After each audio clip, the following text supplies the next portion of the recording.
بسم اللہ الرحمن الرحیم۔ السلام علیکم ورحمۃ اللہ وبرکاتہ۔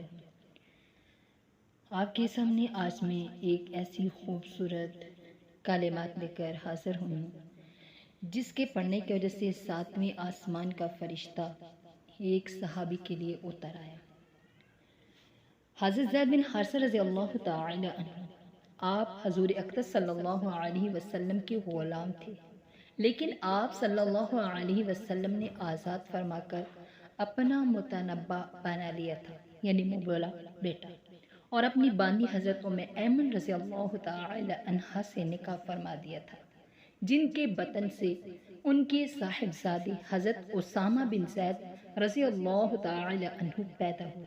ان کی ایک بڑی خاص خصوصیت یہ ہے، ان کے سوا قرآن مجید میں دوسرے کسی صحابی کا نام مذکور نہیں ہے۔ یہ بہت ہی بہادر مجاہد تھے۔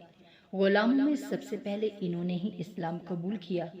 جنگ موتا کی مشہور لڑائی میں جب آپ تمام اسلامی افواج کے سپاہی سالار تھے، 8 ہجری میں کفار سے لڑتے ہوئے جام شہادت نوش فرمایا۔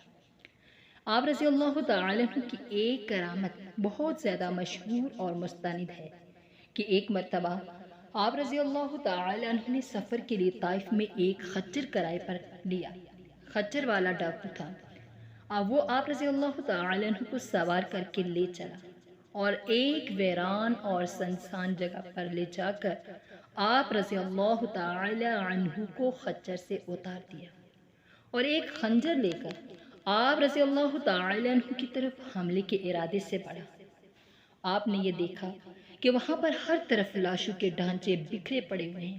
آپ رضی اللہ تعالی عنہ نے اس سے فرمایا، اے شخص، تو مجھے قتل کرنا چاہتا ہے تو ٹھہر، مجھے اتنی مہلت دے دے کہ میں 2 رکعت نماز پڑھ لوں۔ اس بد نصیب نے کہا، اچھا تو نماز پڑھ لے، تجھ سے پہلے بھی بہت سے مقتولوں نے نماز پڑھی تھی، مگر ان کی نمازوں نے انہیں کوئی فائدہ نہ دیا۔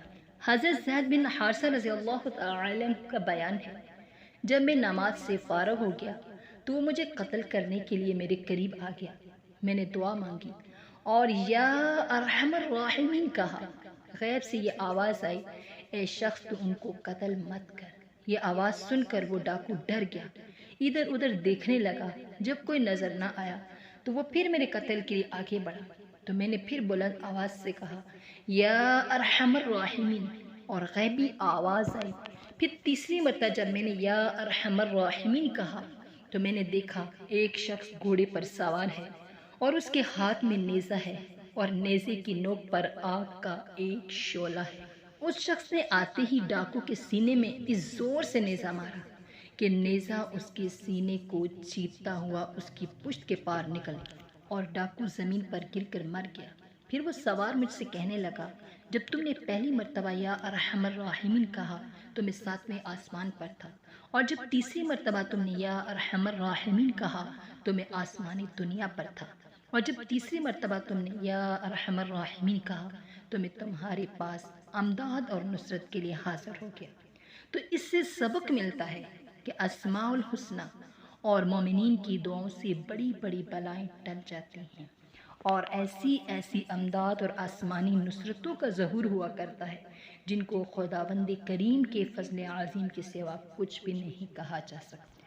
مگر افسوس کہ آج کل کے مسلمان مصائب کے ہجوم میں بھی مادی وسائل کی تلاش میں بھاگے پھرتے ہیں، مگر ارحم الراحمین اور احکم الحاکمین کے دربار عظمت میں گڑ گڑا کر اپنی دعاؤں کی عرضی نہیں پیش کرتے اور خلاق عالم جل جلالہ سے امداد اور نصرت کی بھیک نہیں مانگتے۔ حالانکہ ایمان یہ ہے کہ بغیر فضل ربانی کے کوئی انسانی طاقت کسی کی بھی کوئی امداد نصرت نہیں کر سکتی۔ تو اللہ سے دعا کریں کہ اللہ رب العزت ہمیں صرف اسی سے مانگنے کی توفیق اور ہمت عطا فرمائے، جو سنا اس پہ عمل کرنے کی اور دوسروں تک پہنچانے کی توفیق اور ہمت عطا فرمائے۔ آمین ثم آمین۔